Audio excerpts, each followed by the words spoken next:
when I think about devotions and when I think about intimacy, I think about people that loved to be with God.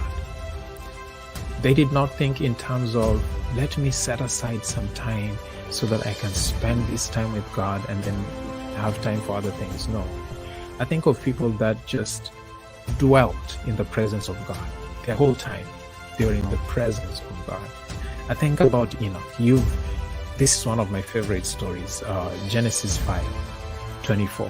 And Enoch walked with God until he was no more. Because you are coming out of one state of darkness, of lethargy, of lukewarmness, and God is reviving you, bringing you back to life, it's going to be uncomfortable. It's going to be painful, but at the same time, you are going to recognize there is new life. But understand, it's a process. It's a process. Sometimes we don't want to go through the process, so we abandon God's words. Don't abandon God's word in your process. Don't abandon God's words in your process. In John 17:17, it says, sanctify them through thy word. Thy word is truth. See, there are many things we can't trust in this life, but I can guarantee you, you can trust God's word. Sometimes we have distorted predictions. God designed our mind to be able to process a potential outcome.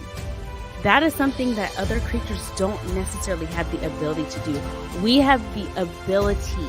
That is a God design. Having God's DNA in us, He gave us a fraction of who He is and His ability to see from the beginning and the end. And He allowed us to be able to project with our thoughts, what could the potential outcome be if I XYZ?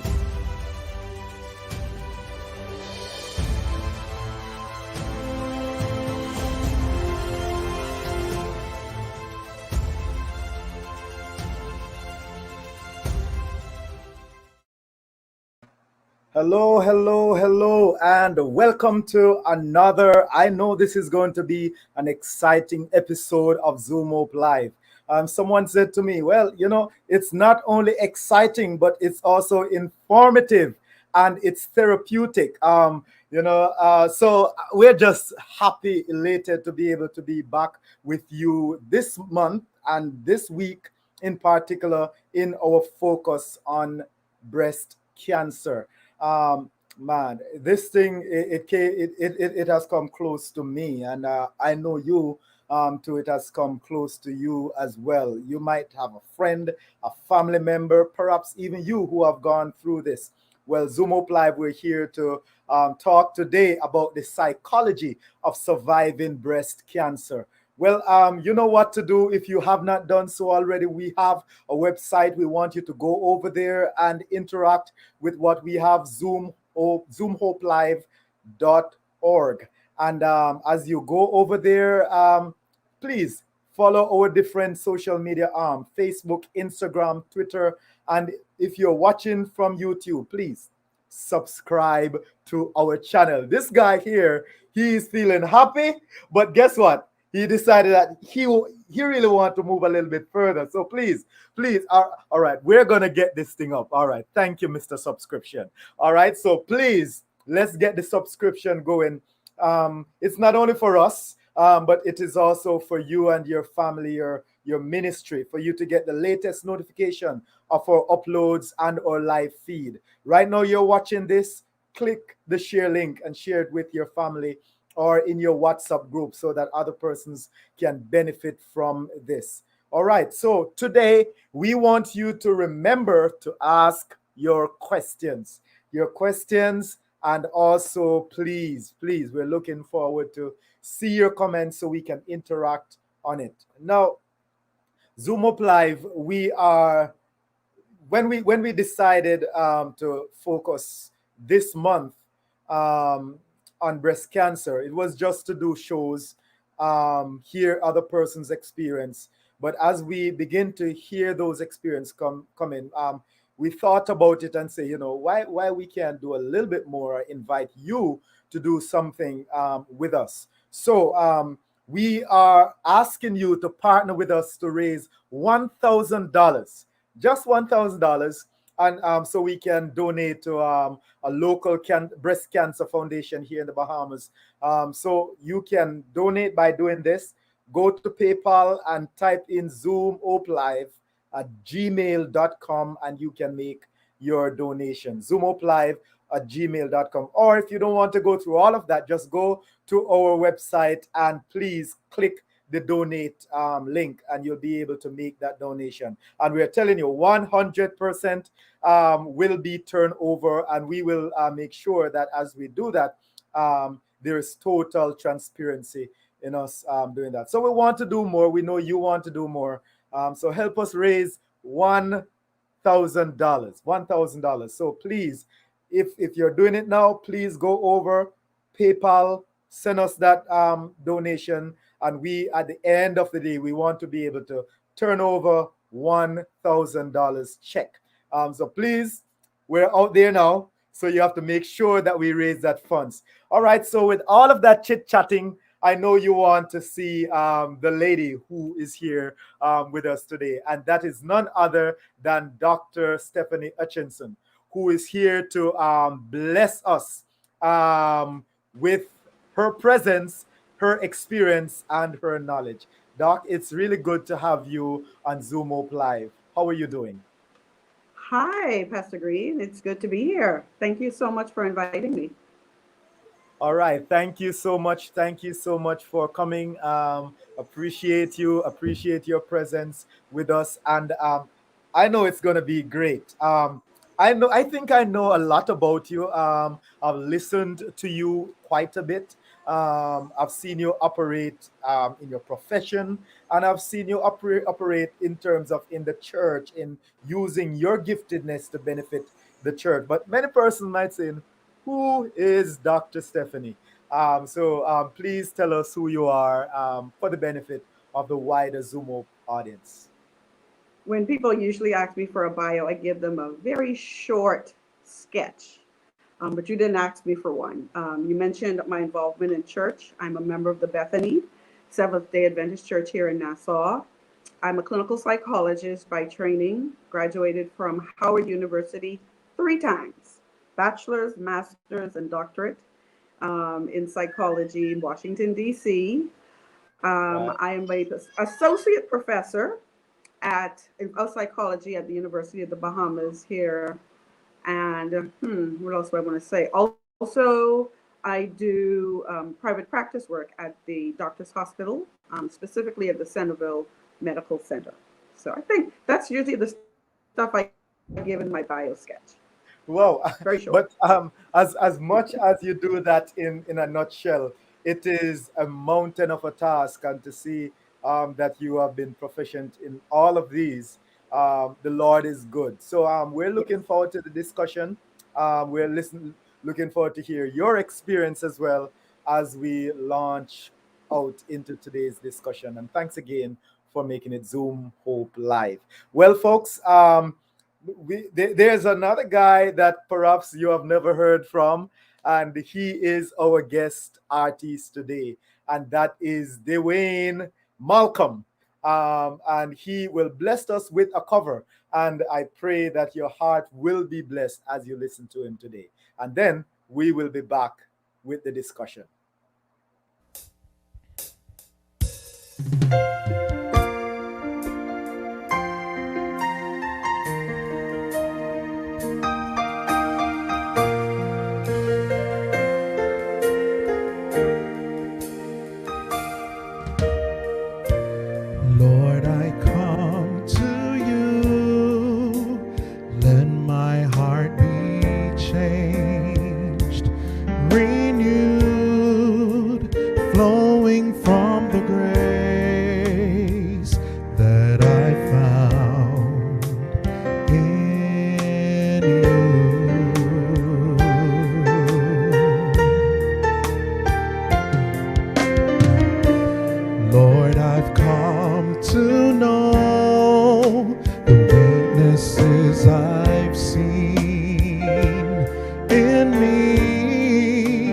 Will be stripped away. by the power of your love.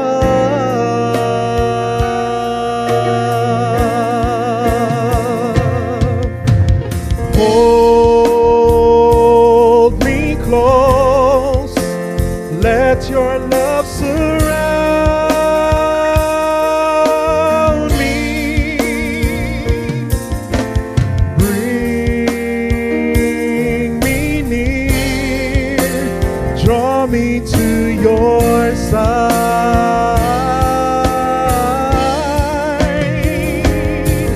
And as I wait, I'll rise up like the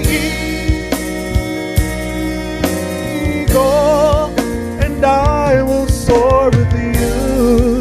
Your spirit leads me on by the power of your love.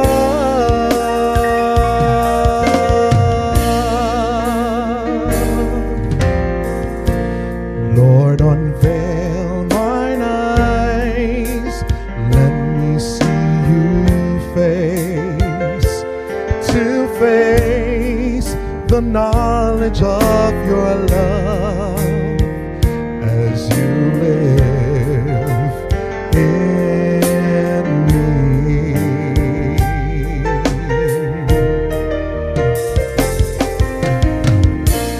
Lord, renew my mind as your will unfolds in my life.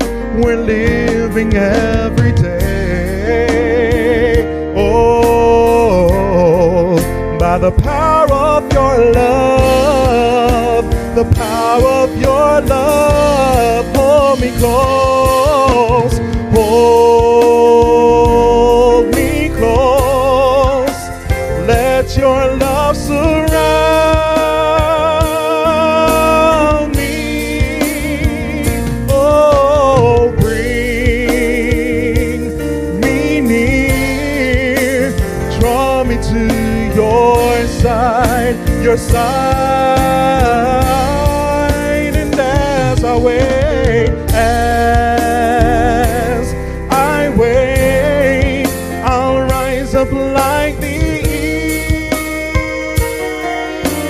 eagle, and I will soar with you.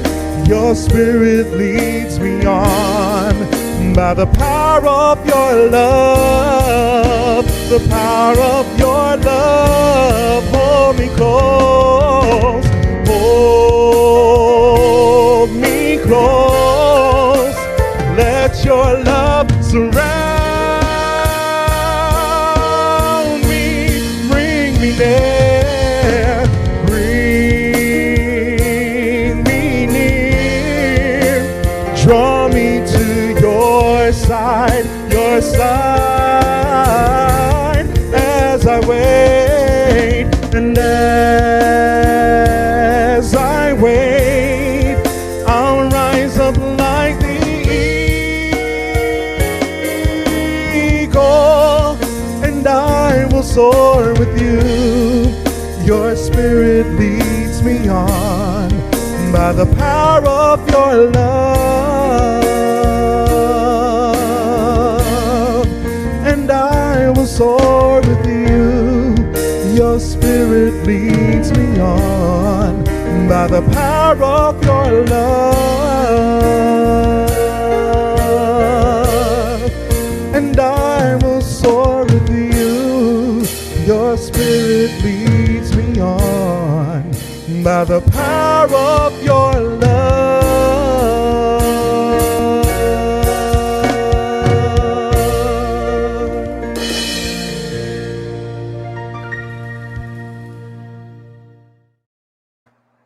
And I will soar with you. Your spirit leads me on by the power of your love. Okay, so as I've stated just now, we will be focusing on breast cancer. Um, if you pause for a few seconds, I know you can think of one person who have actually gone through this, maybe someone who have died, or maybe someone who is living with it. Um, yeah, this is not a news that is far-fetched. It is life experience. All right, so Dr. Stephanie, you are here today to bring some light to this discussion. And just to kick it off, um, the question or the thought that we have on our mind as we think about this week's episode is that oftentimes the diagnosis alone is enough to send an individual into shock and trauma. How can one move their mindset from the gloom of being diagnosed with breast cancer to hope of survival? Well, the way I want to get started with that is saying that hearing that you have breast cancer is difficult, without a doubt. Right. Flood of emotions usually accompany that. And then hearing that it's come back, which is sometimes the experience of survivors, is also difficult because the reality is that breast cancer is a potentially life-threatening disease. And we Right. know many survive, but then as you mentioned, there are many who don't. And so you have a continuum of responses, of those being the mindset of gloom. And the continuum of responses is normal. There's a normative range in terms of what you would expect, but what you don't want is to have someone resting in that place. You don't want to have someone saying, "Oh, I'm going to build my house here. This is where I'm going to stay," because that Right. can be harmful. And so I think if you want to get moving out of the mindset of gloom to having a mindset of hope and survival, you have to get moving. So action is the word I would probably use. You have to act. You have to get moving because that acting and moving is going to be the momentum that's going to drive you to want to do the things that you need to do to survive. And so I'd Mhm. probably get started there. The other thing I wanted to say is that with October, I know we have this emphasis on awareness and education, and Right. everybody's so positive and hopeful. But the message that I don't want to get lost is that once someone has that diagnosis, there has to be a time to process. And like I talked Okay. about the range of feelings that you can have, there has to be a time to process, but you need to start thinking, what are you going to do? When I had my second diagnosis, when I talked to my doctor, she said, you need to get moving and you need to get moving quickly and aggressively. So within 2 weeks of my diagnosis, I was abroad and doing the first steps that was leading to treatment. So some Right. people might get a second opinion as a way to kind of begin the process of absorbing, but you really want to Right. get acting because acting moves you to do and to begin treatment and to begin the process of going through your cancer experience. Hmm. Yes. Yeah. Yeah. So you're saying that the gloom, that's a natural um, experience. It's a natural outcome of saying, guess what? You have breast cancer. But you're saying in the midst of that, it's important to get out of that slump, or even while you're in that slump, to actually Mm. start the process of moving. Moving and saying, what are you going to do? And that's where your support system is so critical because sometimes they may be the one to get you going. They may be the one who can do the research for you. They may be the Right. one who can be the eyes and the ears. Because sometimes we need those extra eyes and ears, and because sometimes the to-do list is so overwhelming. So you want to make sure that you have whatever size of village you have to reach those individuals to help you to begin to act because the range of emotions, like I said, it's a continuum. There's some people who hear it, they're like, okay, let's move, let's get going. There's some people who might feel that they fall apart and they just cannot begin to imagine what to do. And then there may be others who would have a range, but then they begin to move. So there's a continuum of experiences. When I was diagnosed the first time, when the Yeah. doctor told me, I was like, okay, and I went to sleep like a computer. I had to shut down to Right. reboot for the next steps. The second Wow. time, I listened to the doctor. I hung up. I remember I said, I'm going to remember what to do this time. So I recorded myself. I recorded my immediate reactions, and I heard how tearful I was and how, I couldn't believe what was happening. But I knew, even though I was emoting, I was giving vent to how I was feeling. I knew in my mind, okay, these are the steps I need to take. I need to let my family know. I need to make an appointment to see the doctor tomorrow. And then the other steps came later. So I had people also helping me with that. So I guess the message is there's a range of emotions that people can have in response to that diagnosis. One of them is gloom and despondency, maybe even despair. And move from that, though, because that could cripple you to the extent that you might delay treatment, or you might totally deny what's going on, and then that could impact your options in terms of treatment and maybe ultimately survivorship. So be active, start moving, and seek out the support that you need. Right away. Yeah. No. As you said, as you spoke about your first experience, in terms of being told by the doctor and that freeze, we had someone on 2 weeks ago who related that she had that very same experience, where, the moment the doctor said it, she was totally in a different place, and she did not listen. She didn't hear a thing that happened. So you point back to the fact that yes, you go through that experience, and so you have gone through it. I know of someone who shared that they have gone through that. Now you talk about support system, and I think you begin to relate to that, where you said, inform your family, talk to your doctors. Who are some other persons within the support system, and how do you go about doing that? When you heard about your diagnosis, how do you feel as it relates to relating to others, to tell them now this kind of mountain of a challenge that you will have to address? How tell me a little bit about that experience.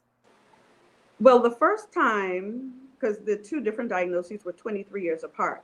So the first time, I wasn't expecting that it would be cancer. So that was a shock, because I was only 30 when I was diagnosed the first time. But the second time, I had a history. And I talked about my experiences over the years in terms of being a survivor. But when the second diagnosis came, my support system was already activated, because people knew I had an abnormal mammogram. I called my family immediately. So people were, and my very closest friends, they knew immediately. So when I was waiting to hear back the results of the biopsy, they were too. They were like, have you heard yet? Everybody was going, have you heard yet? Have you heard yet? I'm like, no, I haven't heard yet. So they were already activated and went into, okay, what are we going to do mode once the diagnosis was confirmed. And so that's how I operate. That helps me to cope. There's some people who are a little more private. They may not be so out there in terms of letting people know what's going on with them. But I'm telling you, this is an experience that you really, no matter how private you are, this is an experience you don't want to do alone. Your network and village might not be as large as mine, and mine might be smaller compared to others. But if you can have like one or two trusted people who you can draw on, because it's so much to carry on your own. And like I said, there's some people who may not have that. And I think that's where the support groups are so helpful. Our local support group for breast cancer is the Sister Breast Cancer Group. And they are more than willing to walk with you, stand by you, go with you, encourage you. They're ready to do that. So someone who might not have a built-in system might be able to, through their physician, particularly if they're diagnosed here locally, to reach out to the group and begin to make those connections, because this is not something you want to do alone. It really isn't. Right. So the diagnosis, it might be individual, but it should not be treated as an individual patient. It should be immersed within a community model where your burden becomes lighter. That's what you're saying. It takes a village, because think about it. There's very little that we go through that will not impact others. So I have 4 brothers, 4 sisters. My mom was alive at the time, nieces, nephews, friends. That diagnosis impacted everybody. because they were Yeah. concerned about my welfare. Would she survive? What can we do to help her? I was the one who was walking the road with the diagnosis in my body, but that impacted all of them in terms of they were anxious, they were concerned. What can I do? How can I help? How can I support? My friend is sick. My sister is sick. My daughter is sick. My aunt is sick. My friend is sick. My professor is sick. I was in the middle of teaching. I had to leave immediately in the middle of the semester to go abroad for treatment. I had to leave my class, and I told them what was going on. I told my students what was going on. I was transparent with them, and I wasn't expecting it, but I was just so touched by how they responded. Because initially I said, well, I have to leave. And then I didn't tell them why immediately. But when I did, they were like, Dr. Hutchinson, we're so glad, because we were concerned about what happened. And so they rallied. They got me flowers. They got me cookies. They got me cupcakes. They gave me a card because I shared. But if I hadn't told them that, they would not have known, what, events they could have conjured up in their head about why I had to leave suddenly in the semester. But it gives people an opportunity to help, because I think people really want to help. And Right. so, and I mean, I know sometimes people are concerned, I don't want anybody talking my business. I don't care. Not with this. There may be Yes. other things I care about, but not with breast cancer. I'm like, if you want to talk about my Right. business, you go right ahead. But I Right. think as much people as I knew, I'm like, they will be praying for me. They will be supporting me. They will be helping me. They will be sending messages of encouragement. And all of that helped me to walk through this experience and come out of it, I wouldn't say unscathed, but come out it on the other side stronger for the experience. Yes, yeah, yes. So, Dr. Hutchison, as you're saying that just now, right? My mind really goes right back to our theme. We're talking about the psychology, and you refer to friends sending cards, flowers, different small gifts. How important is that to the physical challenge one face called breast cancer? It helps because the treatment that you undergo is going to impact your body. I Right. went abroad. My sister and my sister and I have a sister and brother who live abroad in Washington D.C. where I trained, and so that's where I went for my care, and I stayed Hmm. between the two of them. So when we talk about support, they went with me to my appointments. They took me to my appointments. They sat in the appointments so that they could hear and ask questions that I forgot or I may not have remembered. The cards Right. from my friends locally and abroad served to remind me that people were thinking about me, that they had me on their mind, that they were praying for me, that they were sending something that they thought would make me smile or Hmm. encourage me. People sent me prayers. I had a sister in the church who would always send me videos that would crack me up because they were always jokes. They were always funny. That was her thing. That's how she tried to encourage me. So those things matter. And let me tell you something about what happened the first time I was diagnosed. I was living in Atlanta at the time, and I was an Hmm. intern in psychology. I'd never heard about this before, but it always stayed with me. My colleagues, my supervisors who were psychologists, and the interns around me, I was living there. I didn't have a car. I lived further away than anybody else. I took the train and the bus to work, but I was also doing this while I was going through cancer treatment. My Hmm. supervisor said, don't come the days you've had chemo because we know you're not going to feel okay. But once you are fine, come to work. So that allowed me to not have to stress about coming to work. But this is what they did when I was doing radiation. They organized a pool, a carpool, because I didn't have a car. So they had a schedule. They came, they got me, they took me to radiation, they waited for me, and then they took me to work. That took so much off of me because I didn't realize how much energy I was expending walking to the bus stop, taking the bus, taking the train. So just having that was a wonderful support. And then when I was done, they had an after treatment party. I was like, this is pretty cool. All the stuff I Wow. liked, all the foods I liked, even though some of it was junk, everything I liked. So they had a party to celebrate the end of my treatment. All of these markers along the way were really helpful and beneficial in terms of letting me know the village was supporting me, the village was thinking about me, and Right. it really lightened the load of that experience. Right. Man, that's really powerful, right? Because for those who will be support system, we know, for example, for me, I can be a support system for someone. So it tells me instead of just saying I'm praying for you, which is important, Yeah. as you say, a carpool and an after party. Yes, It cheers the spirit, and that's it powerful. does. Yes, Yeah. So my best friend who lives in Washington, she said one day I said I wanted some kind of stew, and she was like, "I'll make it for you." She was so excited. She's like, "I've been praying for you, but I wanted to do something more than just pray.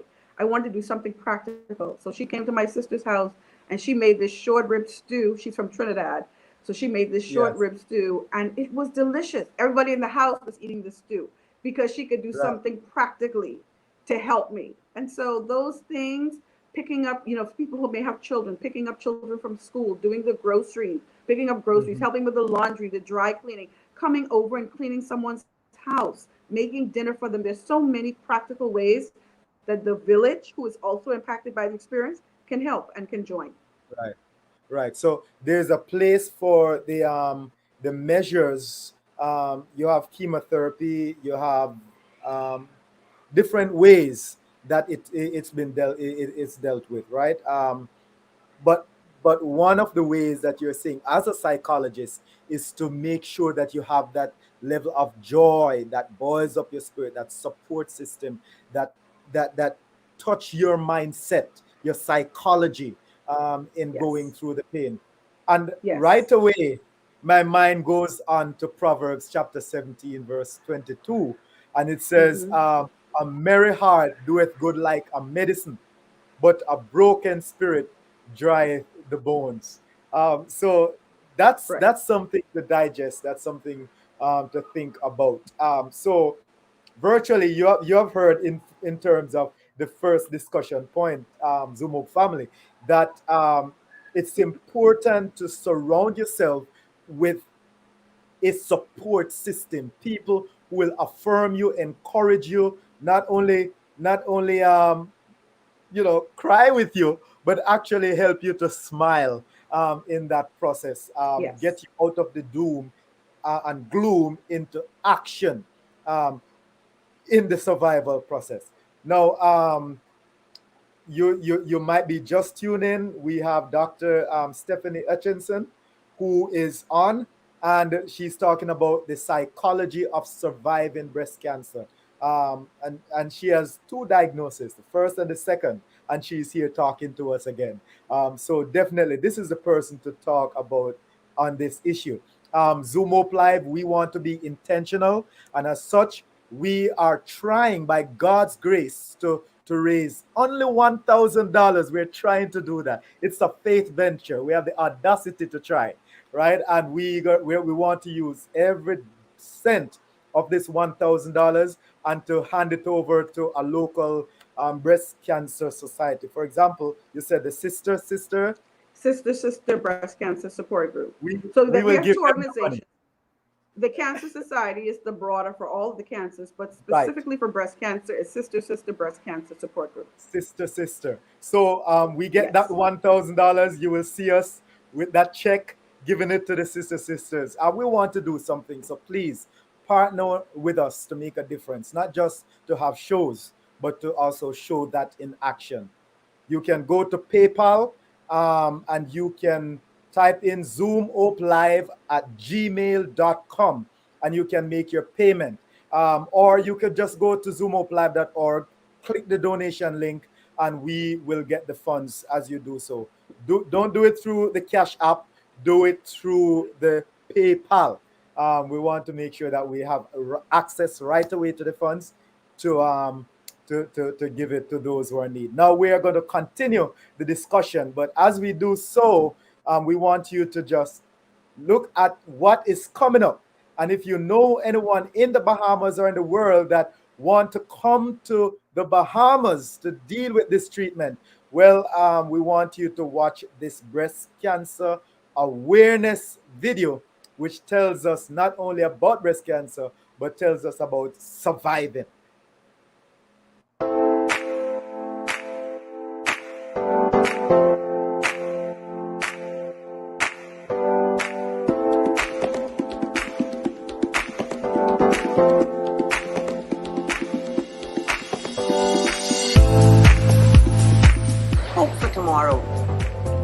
You have to have hope.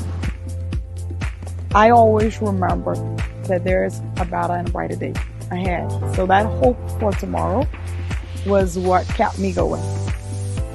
Hope for tomorrow is not just about the 4 days. It's a jump start. Telling somebody about the experience, you have to be there to see what it's like. It was really, really about the feel. I felt like I was just getting away from it all. It was an awesome experience. I just was everything I needed at the time. 3, 2.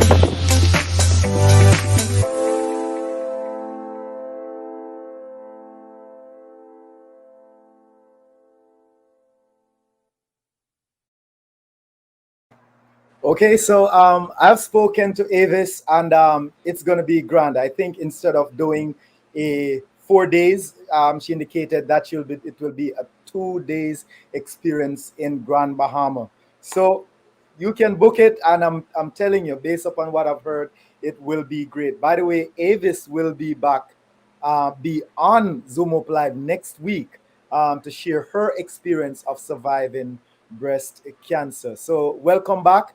We are here with Dr. Stephanie Hutchinson, who has been blessing us with a wealth of knowledge and personal experience as it relates to surviving breast cancer. Zoom Up Live, we are focusing this month on it, and we want you to partner with us by going to PayPal, zoomuplive@gmail.com, and make your contribution. We want to raise $1,000. If we raise more, that's okay. We will give it all in this worthy cost. So, Dr. Hutchinson, I think I get the wrong pronunciation just then. All right. So, what are some of the mental landmarks on checkpoints that we can develop that will help us to access help us to assess when we are faced with hopeless circumstances? Okay, so the area of psychology that I would probably draw on is stress and coping research. And what the evidence from this research tells us is that how we respond to situations, be they positive or negative, how we perceive them, or our cognitive appraisal of them is important.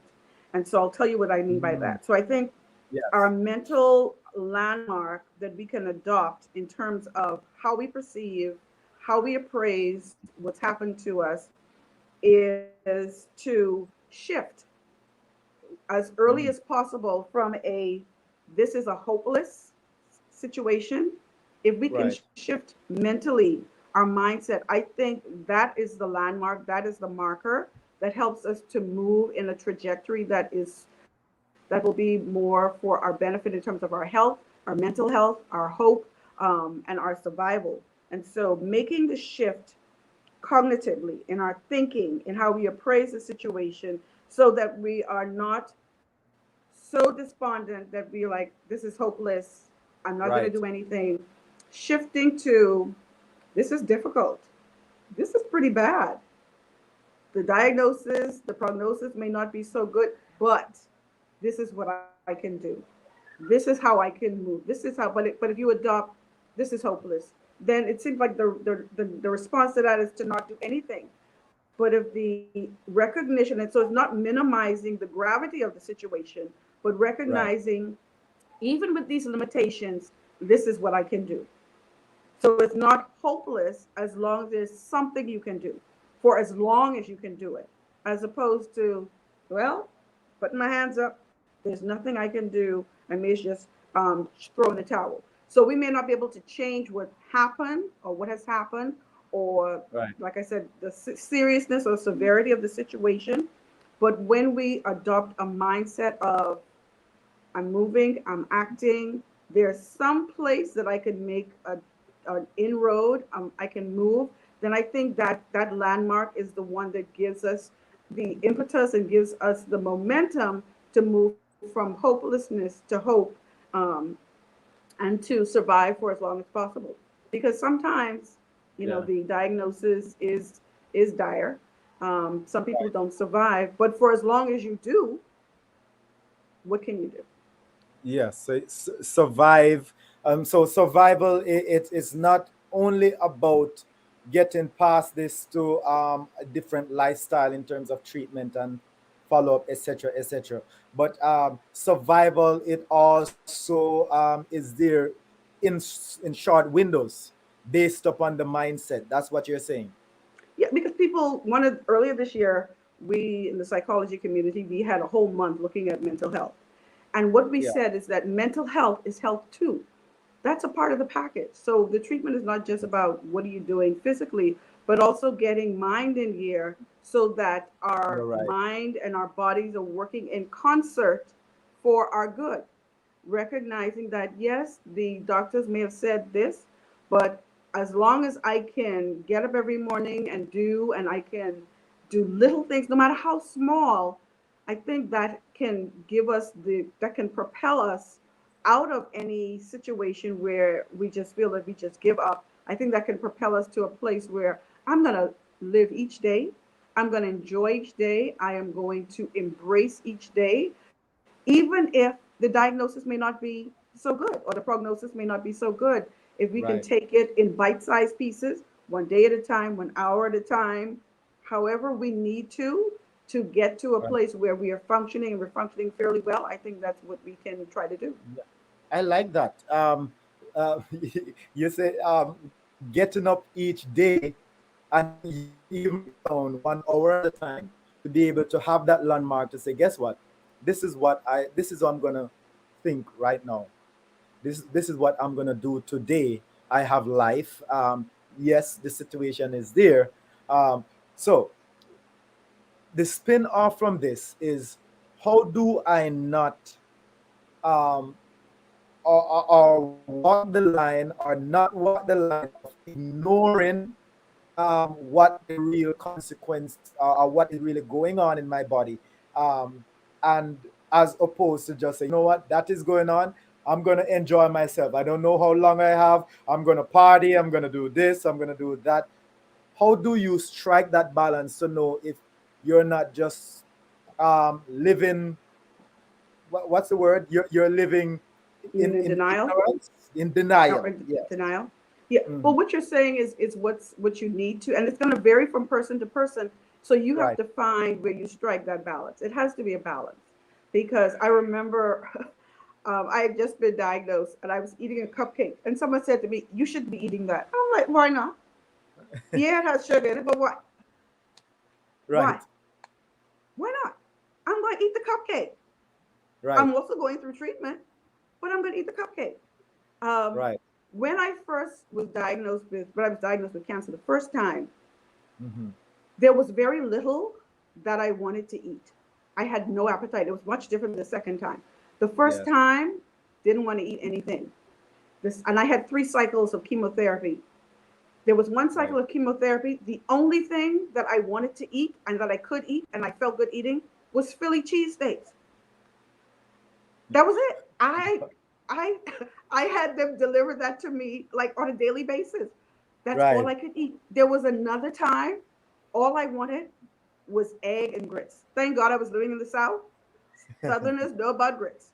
So You I could get took it. the train to Georgia State University cafeteria and I had grits and egg. And it was like you would have thought I had like the most, rich, decadent meal ever. But that's what Right. I could eat. And so you have to find a balance of Mhm.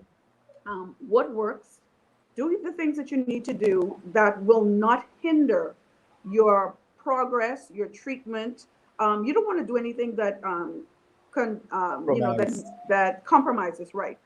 What the medication regimen is or what the doctors are recommending. But That's if there are things that give you joy, because you want to find that, you want to find the joy during this experience because that helps you go through the experience. So you have to find your own balance. What works for you? You don't want to err too much on, "Ooh, I'm just going to live it up," because some of the things that you might do to live it up might not be beneficial to your care. And so finding your balance of the things that you enjoy, and the things that you need to do to optimize treatment and to optimize your health. Right, right. So I'm hearing you not only speaking on the point where I'm saying, hey, guess what? You're just living optimal and forgetting, but you're also saying that there can also be an extreme where because one has this diagnosis, they say, you know what? I can't do this, I can't do that, and that pressures them some more while their Yeah. body is saying, guess what? This is what I can take right now. I Yeah. could do with some ice cream, right? But Yeah. you're saying, no, I don't want to. The ice cream thing, particles might be with cancerous and so forth. So you're saying, don't be extreme Yeah. either way. Yeah. If you're thinking you're, oh, I can't ever have ice, it depends. It really, you have to find what your happy place, your medium is. I remember for me, first diagnosis again, I couldn't eat sweets. I couldn't. They were Mhm. too sweet. My cookie was a carrot. I love carrots. Carrots was my cookie. Second time, I pretty much ate mostly what I wanted because I think in terms of the advances in care and medications to help you tolerate chemotherapy, I Mhm. ate pretty much what I liked. Sometimes I paid for it. I was like, shouldn't have had that. Don't do that again. But you have to find the balance of what you can do to give you some joy and peace and happiness while you're going through this, but also recognizing not doing anything to jeopardize your care, your treatment, and what your medical team is recommending. Right, right. Thank you so much. Now, Zumo family, remember, we're looking, if you have questions or comments, we're looking at those and we will see if we could get to those if you post them. So thanks again for tuning in, and we're looking forward to that. You see this PayPal button on the screen. We want you to go to PayPal, ZoomUpLive at gmail.com, partner with ZoomUp Live as we try to raise, by God's grace, $1,000 to donate towards a local breast cancer society here. So please, we're looking forward for your assistance in this regard. Now, you talk several times, you bring up the diagnosis, the first and the second. The first being when you're 30, and 28 years after again. 23. 20, 23. right. Thank you for that correction. 23 years afterwards, getting that again. Um, Going through the treatment, um, what is that like? Um, yeah. It's really interesting how advances are made in treatment. Hmm. The first time, both times the cancer was found early. And so that's a good thing because when cancer is found early, the opportunities and the prognosis is better overall. So both times they were found early. The first time I had breast cancer, they started with surgery and then chemotherapy and then Hmm. radiation. So that was my treatment regimen. And it was about maybe 6 months total for everything, surgery, chemotherapy, radiation. Um, so that was the first time. 23 years later, because of the advances in treatment and what I now knew about my medical history, Yeah. when I went to get evaluated and they looked at my information and they're like, oh, you have the breast cancer gene. That's what I found out in the 23 years. So that meant that they would start with chemotherapy first. And so Right. the first time I had 3 rounds of chemotherapy every 3 weeks. This time, 2019, I had chemotherapy every week for 12 weeks. That was Mm. 12 weeks every week. The Right. cocktail was different, like the medications they used was different, but that was a longer. So the chemotherapy regimen was much longer than the first time. The first time I had a lumpectomy where they just removed the lump and surrounding tissue and lymph nodes. And then I had 6 weeks of radiation. So radiation was 5 days a week for 6 weeks. When I had the second diagnosis, radiation wouldn't have helped. So we did the chemotherapy, and the chemotherapy I remember my oncologist saying, "You had the best response we could have asked for with chemotherapy," because by the time chemotherapy was done, I couldn't feel any tumors. But the breast was still sick, so they had to go. Right. So before, when I had a lumpectomy, which they call breast conserving surgery because you keep your breast filled, with the second diagnosis, I had to have a double mastectomy. So they had to remove both breasts. And then I opted for immediate reconstruction because I did not want to wake up and not see anything there. There's some women Right. who do that and they are fine with it. Like I said, it's your personal decision and you can make that. I knew that for my mental health and coping, Right. reconstruction immediately was an option. And so I did that. And so that was about 6 weeks after chemotherapy ended. I did reconstruction, double mastectomy, 12 hours of surgery. That was a long time. Of course, I don't remember anything. I just woke up, I went to sleep, and then I woke up and it was done in 12 hours had passed and I had no clue. So those were the differences in terms of treatment. What was that like? I remember having periods where I felt, you know what, spiritually, God, thank you for trusting me with this experience. Those were the highs. But I also had days where I couldn't understand why I was going through this again.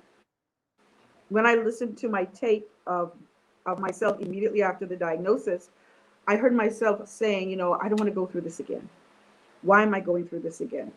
Because it's hard. It's hard on your body. It's traumatic.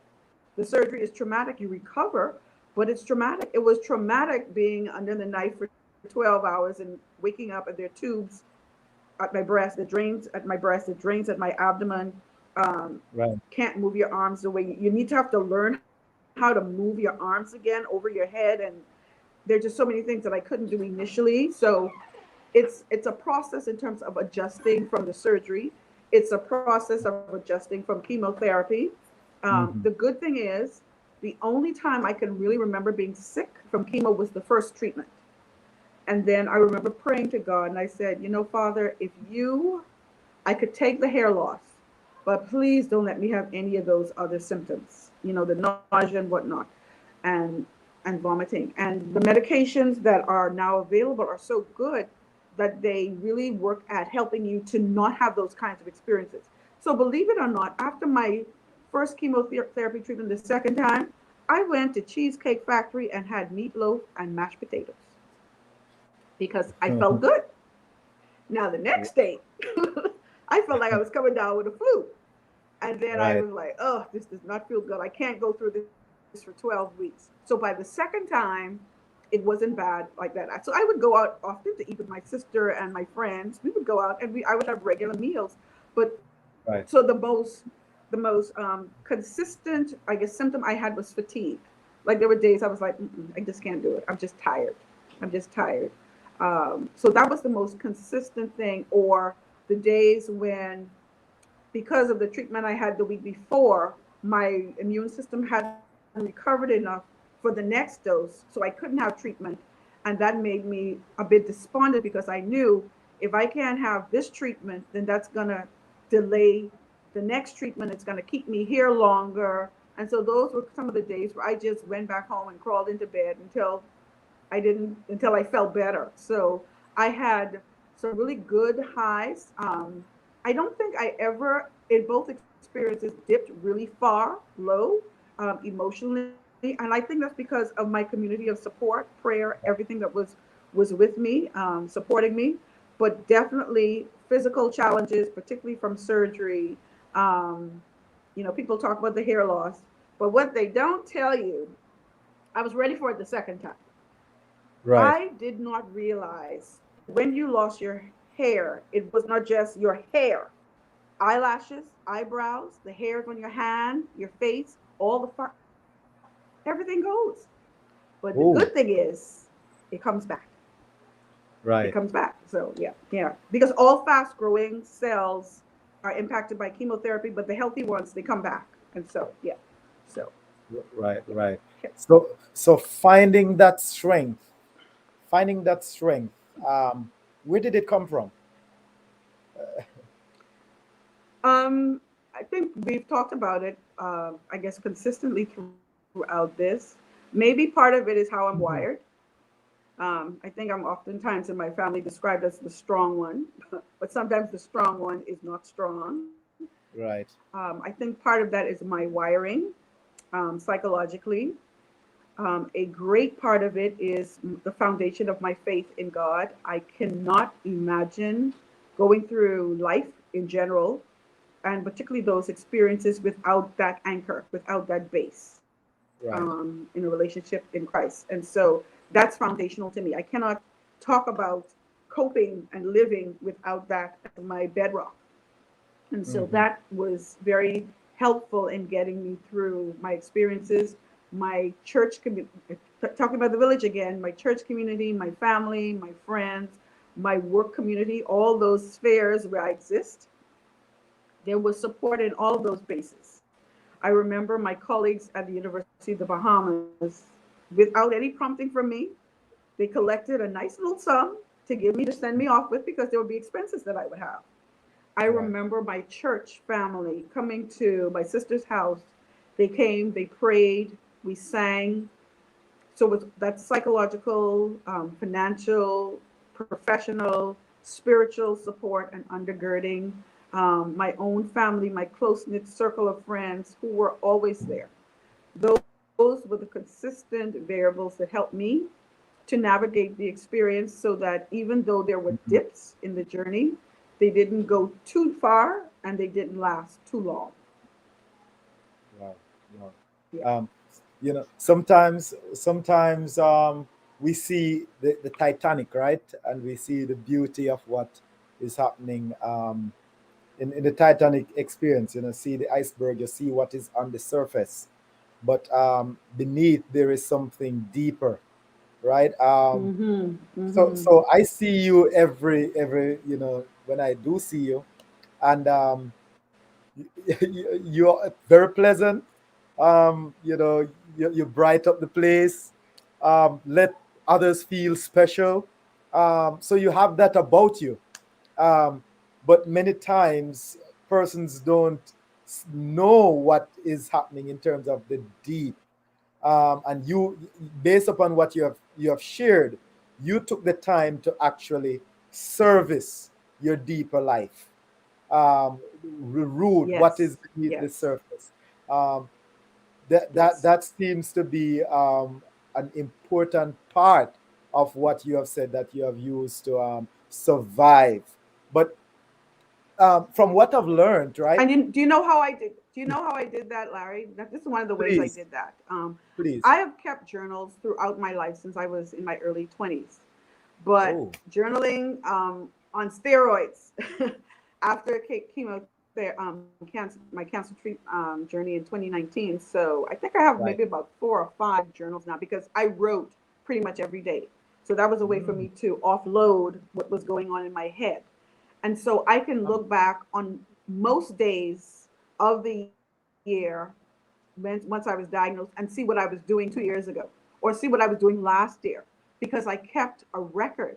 And so I could see the progress. I could see where I was, what I was thinking, what that day was like, and then look a year later and like, oh, that's a major shift in terms of what happened.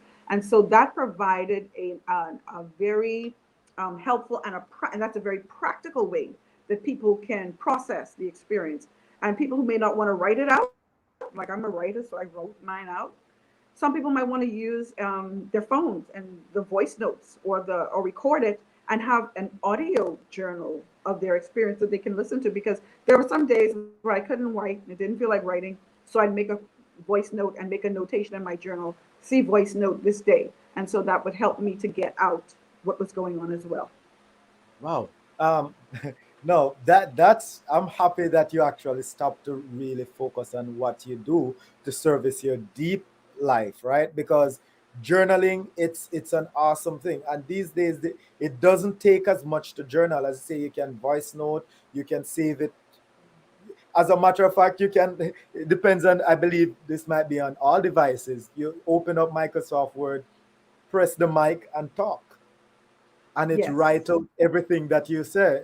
So journaling, I think that's an important thing um, as it relates to going through the process of dealing with not only breast cancer, but even whatever you go through in life. Journaling, Absolutely. it's an imperative. It's an imperative. Do it Yeah, one way or the absolutely. other. Mhm. So, Absolutely. yeah, so from the little I have gathered, right, is that when we say surviving or I have survived, it doesn't mean that this was breast cancer and I don't have to work. That was a period in my life, and there's nothing that comes over. But there's a lifestyle. There's a different kind of life that you now live. How do you live that life? One of my fellow survivors, she talks about breast cancer as the gift that keeps on giving, because you have to make an adjustment. You have to, everybody's been talking about the new normal now with the pandemic. You Right. have to make those same kinds of adjustment after you've had cancer, because one of the things about breast cancer in general, I guess, but I can speak more specifically to breast cancer, is that you have to live with the idea, the thought that it can come back. It came back 23 years later for me. You live with that, and so you have to figure out, how do I do that? One of the ways I think that happens is that the further you get from your initial diagnosis and you're free, cancer free, you begin to relax a little more. Because I remember being most anxious, most vigilant in those first 5 years. After 5 years, because I think we used to hear, 5 years means you're cured, but physicians and oncologists don't like people to say that, because, like, don't say that. So, but it's kind of like in the air that if you do 5, it's pretty good. And so after 5, I began to become a little more comfortable. After 10, I was a lot more comfortable. After 15, I was a lot more comfortable. But it was probably tucked away back here, because every time I went for my checkup, I would be in that room and I would feel my anxiety rise, because I'm waiting to hear, are they going to tell me, okay, good to go, see you next year? And they did that. They did that for 22 years until the 23rd year, when it was like, we need to do an ultrasound. We need to do, and I'd already felt the difference. So I was not surprised by it this time. I just wanted to know, is what I'm feeling you're seeing? And those were consistent. And so you have to, as we are now in this pandemic trying to navigate a new normal, you have to do the same thing after breast cancer. That includes checkups. That includes, how am I going to eat now? How am I going to live now? And it doesn't mean that I went full speed ahead, changing everything. Some people do, but then there are things that you might relax on, not be so vigilant with. So it's a journey of how much of this you're going to be anxious about all the time, and how much of it are you going to let go. And I think part of that is the passage of time where you continue to do well. That helps. Some people join support groups to kind of process the experience, and become advocates and support to others. And that seems to be a way to kind of help navigate the experience, but also being your own advocate for your health in terms of making sure that you do your checkups, so that if perchance anything changes, you catch it early. So I think so I think there's almost like a lifetime of being very vigilant about your health. I think is more heightened in the early days after diagnosis, but the longer you survive, I think there's a tendency for it to diminish. But for me, it never went away. And those who I've spoken to, it never goes away. It just kind of gets tucked back here. And experiences might cause it to rise up, but it's something you just have to learn to live with. Right. So I like what you have said. Be your own advocate. Because doing that for 22 years, in terms of going back every year to check up for that in particular, it's perhaps, I don't know, perhaps it might be easy to say, you know what, it's been going good for such and such a years, I don't have to worry about that any longer.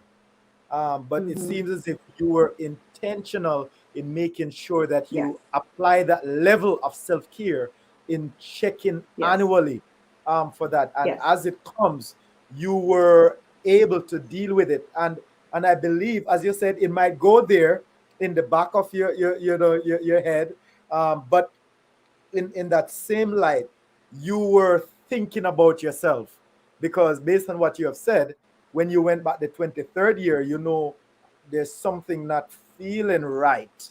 Right. Right. Mhm. Yeah. So Yeah. I was, I was checking. So I was checking and watching. And then I was like, okay, I need to go in earlier than my scheduled appointment. And my doctor and the imaging study said something is here, and we moved on it right away. right. Mhm. Thank you so much. We're going to continue the discussion, but if you're just joining, we're here with Dr. Stephanie Etchinson, who has Changing been my name. right. Yes. So we are here with Dr. Stephanie, who has been really, blessing us with her experience, with her knowledge, not only as a professional, but also as a survivor of breast cancer. Not once, but twice. And Zoom Hope Live, we have been, focusing on breast cancer for the month of October, and we intend to do this for the rest of the month. One initiative that we have taken on is to, by God's grace, raise $1,000 to give towards a local breast cancer here in the Bahamas. So please, we're asking you to partner with us with this bold audacity of faith initiative by going to PayPal, zoomhopelive@gmail.com, and make your donation there. Please, we're looking forward to see those donation comes in so that we can do it. And we want to be able to do it so that you can see where your donation has gone to. It is 100%. So everything collected, we will donate. So please help us to do this. Okay, we're going to take a short break, and we're going to watch this next awareness video on cancer. We're going to do a short film on cancer.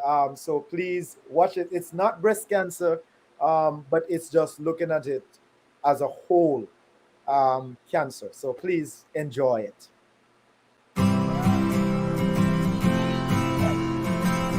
Some say you'll never be alone. Some say that things cannot go wrong. But when you come undone, it's true. Sometimes you feel it's only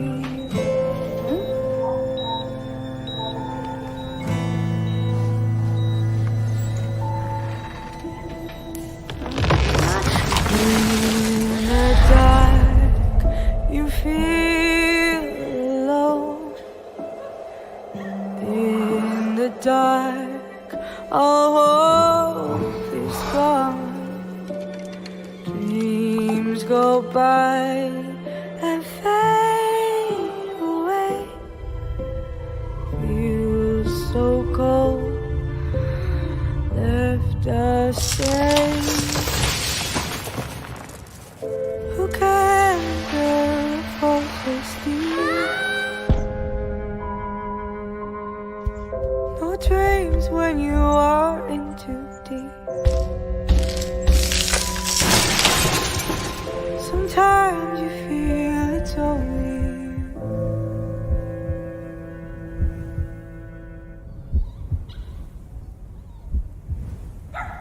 Don't give up, don't fall apart. Let the warmth inside your heart make you come back home again. Let the sun lead your way. As long as love your heart. You know you'll never fall apart. You know you'll never fall apart. As long as love fills your heart.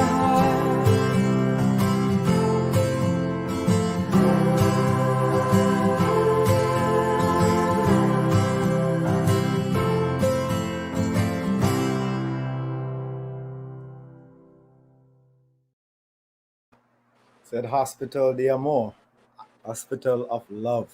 As long as love fills your heart, you know you will never fall apart. And I believe that has been the foundation on which Dr. Stephanie has, laid the discussion today in terms of, different ways to get love into your experience and how love came into her experience and strengthened her as she deal with battling breast cancer. So if you're just joining, we're here talking to Dr. Stephanie, who has been so gracious and grateful. We are so grateful for her blessing us with her experience. So we're going to continue the discussion, and there are persons who are in the lives of those who battle breast cancer, and well, we know perhaps you can offer something in that regard. So what words of encouragement can you offer to the community that support a cancer patient? One of the things that I would recommend is that sometimes it might seem like the person may not be receiving, may not be receptive, Right. maybe to what you might want to do. And so what I would say to that is sometimes people are going through they're having a bad day or a bad patch, and sometimes they may not have the emotional energy or space to kind of let you know what's going on. And so sometimes people might be like, oh, I didn't know such and such had happened, or you didn't tell me this. This person is trying to survive cancer. And so I think one of the things that the community, the village, in terms of would need to hear is that sometimes the person might need their space, and that's okay. I would also encourage the community to think about, what can I do to help this individual?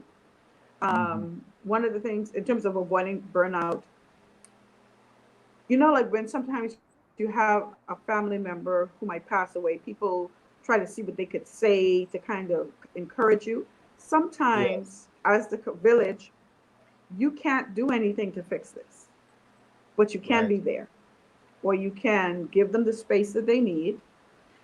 If you try to take on too much, you said ways to avoid burnout. If you try to take on too much, you could feel burned out and feel like this is too much for you.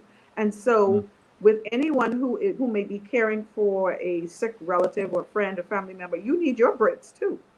And so even, like I said, I had all of these people surrounding me, but it wasn't the same person every time who went with me to my appointment. It was always someone there, but they all had help. So sometimes people can trade off in terms of, well, you do this day and you do this that day. And so just figuring out, I'm going to be the one who takes the laundry. I'm going to be the one who cooks the meals, or I'm going to be the one. So you might want to divide tasks so that you don't feel that you have to do everything for the individual. And so deciding how you're going to contribute is one way you can avoid burnout, and recognizing that if the individual may not seem receptive, it may just be because they're going through a bad patch and they kind of need the break, or they may just not have the emotional and physical energy to tell you what they need or to be pleasant. Well, why aren't you smiling today? Because I got cancer and I had chemo today. So so sometimes not taking personally what you might think of as ingratitude or not keeping you up to date, making sure that you are balanced in terms of what care and support you're going to give, because you don't want to be so overwhelmed by being supportive, you burn yourself out. And so balance. I would say, Right, is right. is a key Yeah, one. Yeah. yeah. That's important, right? No- you're talking about a son or a daughter who um, have to grapple with a my mother is dealing with this, and this perhaps can be it for her, or a husband um, to think that, hey, this is it for my wife, um, a friend, a community to think that, and sometimes, right, that can become a burden. As I was looking at the video just now, I noticed that the parents were outside. So even looking at their daughter, parents were outside, and you could see that sadness outside. Now she turned Yeah. and looks and see how they were handling it. She virtually fall under the ground, as it were. Hmm. And Hmm. of course, Hmm. we see the rest of it in terms of happy experiences, and care actually pulls her back out. So, what can I do in the process of that while, you know, I am feeling that hurt and pain for a friend, for a loved one who is going through that? How do I not take it on so much that I become so emotionally burnt out that it is affecting the patient themselves? Um, Being able to recognize what it is you can do, um, in terms of being a support system to your friend. Right. When I was first diagnosed, one of the things I did, I told my friends, please don't call me tonight. I'm processing. I had to kind of get it in my head. I had a Yes. friend who did not um, respond, who ignored me. She came over anyway. And you know what? I was like, okay. And it was a good thing. You know, my sister also did. They both came over. Everybody else, they, followed my directions.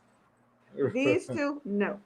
They came over. And so they They've were the gone wrong. ones who kind of got it initially. Yeah.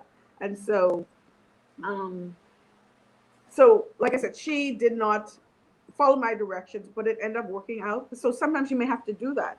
The Mhm. patient might have to put the boundaries in place, and so that the individual who is a part of the support system, to respect that. Like I said, most people did.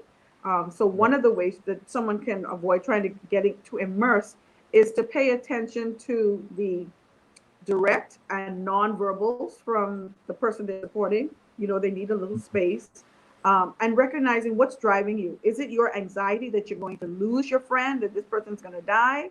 Is that what's driving you to do what you're doing? And so taking stock of why are you doing what you're doing? Why are you overdoing or whatever? So wanting to pay attention to your own inner dialogue so that Right. your anxiety is not fueling what you do, because that's also, you're going to also dump that energy into the space, the emotional space of the patient, who really doesn't want to have to take that on. So just paying attention to what's motivating you, what's driving you, putting the brakes on yourself if you need to, or understanding when the patient puts brakes on you. So those might be some very Mhm.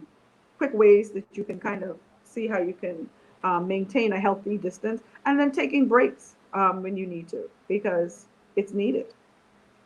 Right, right. And I think that's helpful. That's helpful for persons who have to be around. Because sometimes you want to do so much, you don't know how to do it, and eventually end up doing the wrong thing. So sometimes following the patient lead, following the doctor's lead, following those other persons in the care system, or support Mm-hmm. system, to help you navigate through that. Because right now I can think of a few persons who I know have to be dealing with that, and I know it can be a hard weight on their shoulder.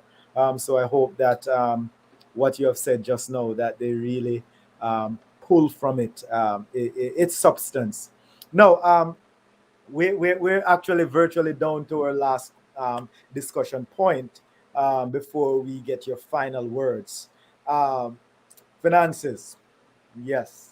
Um, it is a part of this. So financial strain involved in accessing breast treatment, or the best treatment, can be unbearable what local or international organization are accessible to help those who are facing breast cancer? Now, I'm not too familiar with the international organizations, but Right. the local organizations that I would trumpet are the Cancer Society of the Bahamas, and I mentioned earlier the Sister Sister Breast Cancer Support Groups.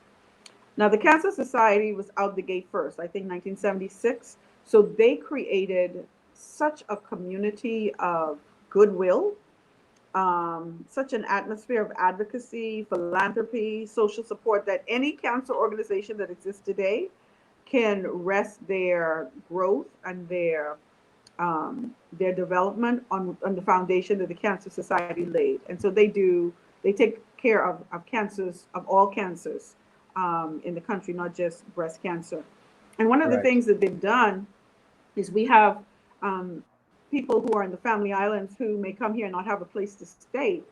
The Cancer Society has built a cancer caring center. So this is a beautiful, beautiful, serene environment, private rooms, home away from home at no cost to those who are coming to Nassau for treatment from any of the Family Islands. And I think they're expanding the rooms because I think it's 8 now and they're trying to build more rooms. And so that's one of the things that they've done. And I know they assist where they can in subsidizing they call them chemo ports. It's a device that's implanted under the skin where they give you chemotherapy. And I think the chemo ports are very expensive. And the Cancer Society, I think they subsidize the cost of them for those who are uninsured in terms of helping them with that. If you have insurance, of course, you have more options. I had insurance, so I was able to travel abroad and get my treatment away. There are people who have insurance and do their treatments locally. But for those who were it's a particular challenge, they may want to access social services and see what opportunities are available there. I don't know. I hope no one from social services calls me, but I'm thinking that there's something that they can do. Even if it's a one-time voucher, or there may be some options. I think we have health social workers who can help clients and patients navigate the system for care. And then the Sister group is, they have a wonderful support group of individuals, various stages of cancer and cancer-free. But one of the things that I know that they do, and I think this is how your donations can help, they provide at no cost gripper needles. What are gripper needles? I don't know if there's another term for them, but that's what I call them when I go to purchase them. These are the needles that they attach to the port and how they're given chemotherapy. And so they are constantly in need of gripper needles. And I think gripper needles, they come 12 to a box and it's like $89 something for each box. And so the donation that you're trying to raise would go a long way in terms of buying gripper needles, because the patients, I think, who have to access oncology clinic, they have to bring it with them. And so if you're having chemotherapy on a weekly basis, you need to bring a needle every time. If you're having 12, 13, weeks of chemotherapy, you're going to need a new needle. They're not reusable. And so the funds that you're raising, I'm so glad to hear that, because I think it would go a long way towards helping Sister support group purchase gripper needles and give to patients who can't afford them. They give them at no charge. I think they also give the ports free. So that's another area that funds could go to service the chemotherapy ports and the gripper needles that the Sister Breast Cancer Support Group give at no cost to anyone, not just breast cancer patients. So if you're dealing with any kind of cancer and you need treatment, chemotherapy, and you need a port, Sister is been very good in helping to supply that. So those are the two: support and limited financial. I know they wish they could give more, but limited financial help in those ways for patients who are undergoing cancer in the Bahamas. Right.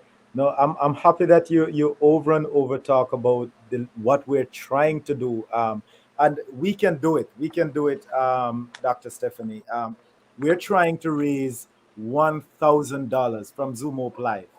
$1,000 to give to the sisters. We want to surprise them. So I'm going to call you so that we both of us go and make this 1,000 donation when we get it, right? So Yes, please, yes, want you yes. please go to PayPal and zoomoplive@gmail.com, and we want next week to be able to have show you the donation on the screen, what you have done to to actually help, because you talk, not everyone has medical insurance that can take care of these as they come, but the Lord has blessed organization that devote themselves to actually doing this. I recall, I think it was like maybe almost 8 years ago, I came across the Sisters organization when we were doing a global youth day march, and they came and said, man, we would love to be a part of the march just to raise awareness. And they were there, I believe it was they were wearing some purple shirts. At least some purple shirts they were wearing, and out there in the march, just to show that they're here to help. So please, you're watching. We are asking you to donate towards Zoom Hope Live initiative to raise $1,000 to give to this local breast cancer awareness. And this Spence and I, we think about that's just this week. We said, you know what, let's do it. Last week it was just an idea, and we said, well, we're going to think about doing it. This week we decide we're going to put it on the screen so you can give. So finances is important. So we're not doing a potluck or what you call a sauce out. We want you to give just by listening to this, because what Dr. Stephanie is giving you and giving us today, we cannot pay for it. This is a lot that she's given to the community. Let's sow into this and help where we can. All right. So it's been great, and we have had a wonderful time today. But there's something called the final words.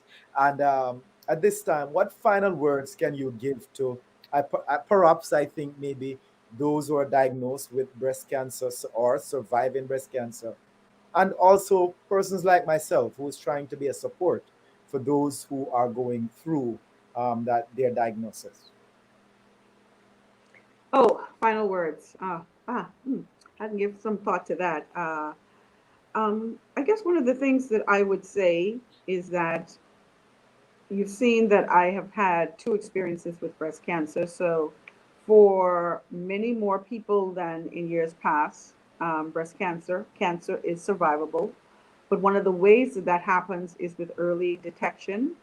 And so, as I shared earlier, being just aware of how your body functions and how your body is working, and following up on anything that seems unusual, I think goes a long way to having that happen. And also to recognize, I know for many people, when they think, oh, is this cancer or could this be cancer, they get scared and they get immobilized. And so whether it's cancer or any other kinds of sickness, even if you are afraid, it could be whatever, do it afraid.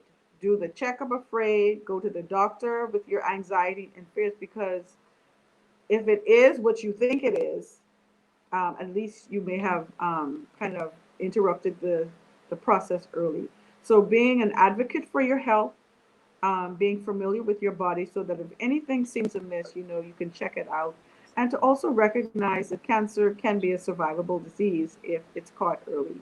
And to just trust God in the process as well. That's a lot, but yeah, those are my final words. Thank you.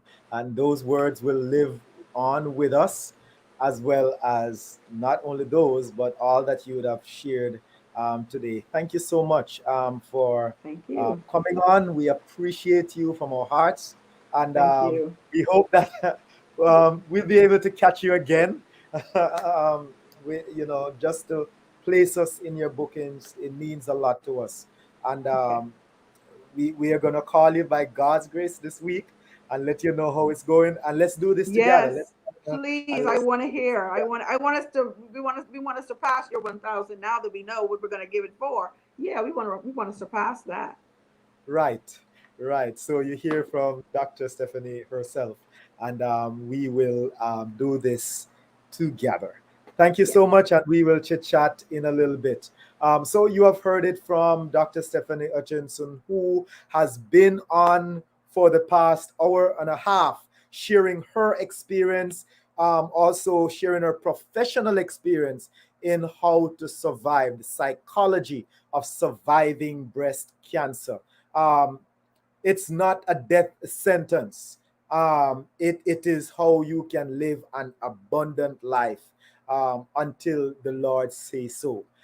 So please watch this video again, share it with your contacts, with your church group, your social groups, wherever, and be educated in this manner. Remember our Zoom Hope Ministry. We are seeking to give a donation towards the sisters. We on set we decide that's where the fund is going to go. So we're trying to raise $1,000 or more to give towards this foundation. For you to do so, it's simple. Go to PayPal, PayPal, and just type in zoomhopelive@gmail.com, and you can make your donation. It's very easy. The steps is easy. Come on, it's easy. If you don't want to go through all of that steps, just go to zoomhopelive.org and click the donation link. Don't use the Cash App. We want you to use the PayPal. That's the one we're using. So please make the donation through PayPal, and so we can be relevant, not only with our words, but with our actions. Follow us, please, on our social arms, whether it is on Facebook, Instagram, Twitter, and if you are on YouTube right now, please ring that notification bell as you subscribe. All right, so thank you so much for making it Zoom Hope Live on behalf of our technical producer, Kevon Spence. I am Larry, your host. And after this next awareness video, see you next week.